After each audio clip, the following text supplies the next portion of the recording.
جب نبوت کا آغاز ہوا تھا اس وقت قرآن نے کہا کہ یہ جانور اور جانوروں سے بھی بدتر زندگی گزار رہے ہیں۔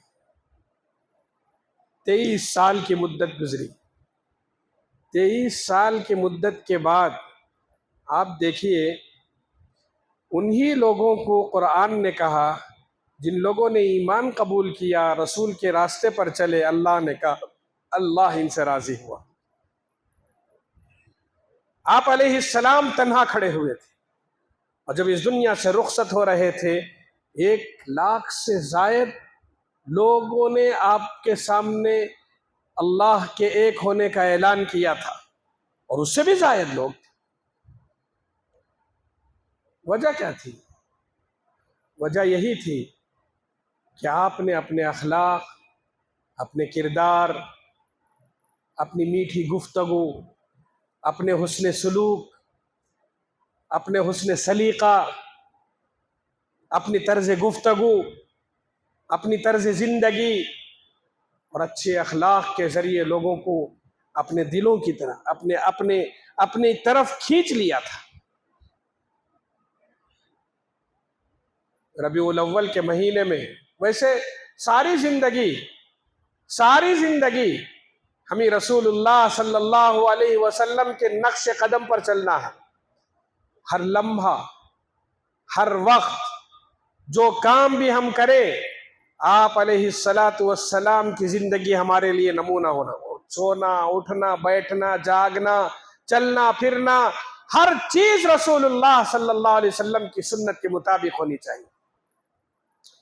ان دنوں اگر ہم جلسوں کا انعقاد کرتے ہیں، جلسوں میں شریک ہوتے ہیں، آپ علیہ السلام کے تذکرے سنتے ہیں تو صرف سن لینا کافی نہیں ہے، بلکہ آپ کے اس اخلاق اور اس کردار کو اپنا کر زندگی میں ایک انقلاب برپا کرنے کی ضرورت ہے۔ ہمارے ذریعے، ہمارے اخلاق کے ذریعے، ہمارے کردار کے ذریعے لوگوں کی زندگیوں کو ہمیں بدلنے کی ضرورت ہے۔ آج کا زمانہ خود غرضی کا زمانہ ہے، آج کا زمانہ نفرتوں، عداوتوں، بلکہ یوں کہا جائے ہر دل میں کینہ، کپٹ، بغض، حسد بھرے ہوئے۔ ایسے ماحول میں ہمیں آپس میں ایک دوسرے کے ساتھ محبت و الفت کے ساتھ زندگی گزارنے کی ضرورت ہے۔ برادران وطن اسلام کے سلسلے میں غلط فہمیوں کا شکار ہیں، ان غلط فہمیوں کو دور کرنے کی ضرورت ہے۔ آج ان کو ہم سے شکایت کیا ہے؟ اسی اخلاق کے سلسلے میں شکایت ہے۔ جھوٹ کے سلسلے میں وہ کہتے ہیں ہم مسلمان جھوٹ بولتے ہیں، دلوں کے معاملے میں وہ کہتے ہیں ہم سخت دل ہیں۔ یقیناً دشمنی میں وہ کہہ رہے ہیں، یقیناً وہ اسلام دشمنی کی وجہ سے کہہ رہے ہیں، مگر کیا ہمارے لیے یہ سوچنے کا مقام نہیں ہے کہ ہماری زندگیوں میں واقعی جھوٹ ہے، دغا بازی ہے، دھوکے ہیں، فریب ہے؟ ہمیں ہماری زندگیوں پر غور کرنے کی ضرورت ہے۔ آپ علیہ السلام زندگی میں انقلاب برپا کرنے کے لیے بڑے بڑے نعروں، بڑے بڑے جلوس یا بڑے بڑے کام کرنے کی ضرورت نہیں ہے۔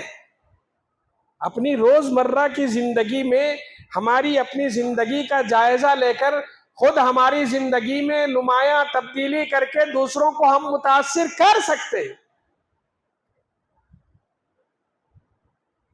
آپ علیہ السلام نے محبت کا پیغام ایسے ہی پہنچایا تھا۔ آپ علیہ السلام نے اپنے کردار کے ذریعے لوگوں کے دلوں کو ایسے ہی جیتا تھا۔